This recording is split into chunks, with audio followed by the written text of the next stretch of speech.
नमस्कार दोस्तों, स्वागत है आपका हमारे YouTube चैनल ज्योतिष एक विज्ञान में। अ, दोस्तों, आज के डेट में सभी लोग कहीं ना कहीं अपने करियर को और फाइनेंस को लेकर के बहुत ज़्यादा प्रॉब्लम में रहते हैं। सबका एक ही सवाल रहता है कि क्या मेरे चार्ट में मेरे ग्रह दशा मुझे सपोर्ट कर रहे हैं, मैं कितना पैसा कमा पाऊंगा, धन की स्थिति क्या रहेगी जीवन भर मेरे साथ, और कार्य क्षेत्र मेरा कैसा रहेगा। तो कहीं ना कहीं फाइनेंस और पैसा, ये फाइनेंस और करियर, ये दो चीज़ हर एक इंसान के की जो प्रायोरिटी है, जिम्मेदारियों को देखते हुए वो रहती है।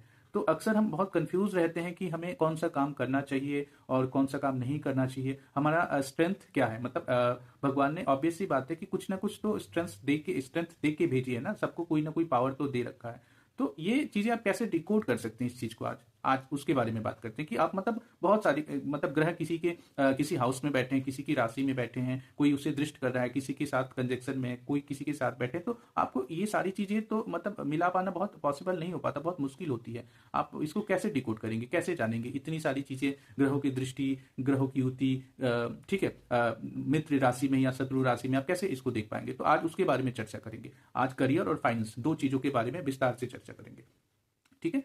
तो सबसे पहले बात आती है करियर की, कि हमें काम कौन सा करना चाहिए। आपका लगन चार्ट में आप कोई भी ऐप आप खोल सकते हैं, जैसे एस्ट्रोसेज आपने ऐप खोला, ठीक है, तो आप अपना लगन चार्ट ओपन कीजिए। लगन चार्ट को जब स्क्रॉल करते रहेंगे, दो चार मतलब चार पांच स्क्रॉल करके जब आप पीछे जाएंगे, मतलब आगे की तरफ बढ़ेंगे, तो आपको षटबल आएगा। षटबल मतलब यहाँ पे ग्रहों का बल देखते हैं, ठीक है, बल। तो षटबल में आप देखेंगे कि आपके जो भी ग्रह हैं, मतलब ये दो यहाँ पे दो कॉलम आएगा, एक भाव बल का और एक षटबल का आएगा। तो षटबल में आप देखेंगे कि षटबल में जो ग्रह सबसे अधिक शक्तिशाली, यानी कि जिसमें एक नंबर, दो नंबर, तीन नंबर, मतलब ऐसे आपको सात नंबर तक रहेंगे, लेकिन जिसका बलाबल एक नंबर हो या दो नंबर हो, अच्छा, जैसे वो किस राशि में है, किस भाव में है, ठीक है। लगन चार्ट में आपको जो भी है, जैसे मान लीजिए सूर्य के आगे एक नंबर लिखा है, ठीक है, तो यहाँ पे सूर्य की जो स्ट्रेंथ है, सूर्य की जो पावर है, वो सबसे ज्यादा हुई। अब सपोज दैट मान के चलिए कि लगन चार्ट में सूर्य की जो राशि है वो 12th हाउस में है, ठीक है, 5 नंबर जो राशि होती है सिंह राशि, वो 12th हाउस में है।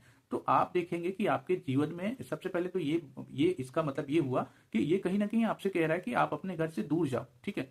जब तक आप अपने घर से दूर नहीं जाओगे, तो तब तक आपको अपने करियर में सफलता नहीं मिलेगी, क्योंकि 12th हाउस आपका विदेश का होता है, 12th हाउस खर्चे का होता है, 12th हाउस जेल का होता है, 12th हाउस इन्वेस्टमेंट का होता है, 12th हाउस चैरिटी का होता है। तो ये साफ साफ आपको ये इंडिकेट कर रहा है कि आपको अपने घर से दूर जाके ही आपको सफलता मिलेगी, ठीक है। तो इस तरह से आप देख सकते हैं कि आपके चार्ट में आपके लगन चार्ट में कौन से ग्रह किस हाउस में बैठे हैं, कहाँ कहाँ उनकी राशियां है। और सडबल में आप देखेंगे आपका जो, क्योंकि सडबल में ग्रहों का वास्तविक बल रहता है, ठीक है, कि कौन से ग्रह कितने बली हैं, क्योंकि वो अपनी दशांतर दशा में अपने बल के हिसाब से ही रिजल्ट देंगे, ठीक है। क्योंकि अगर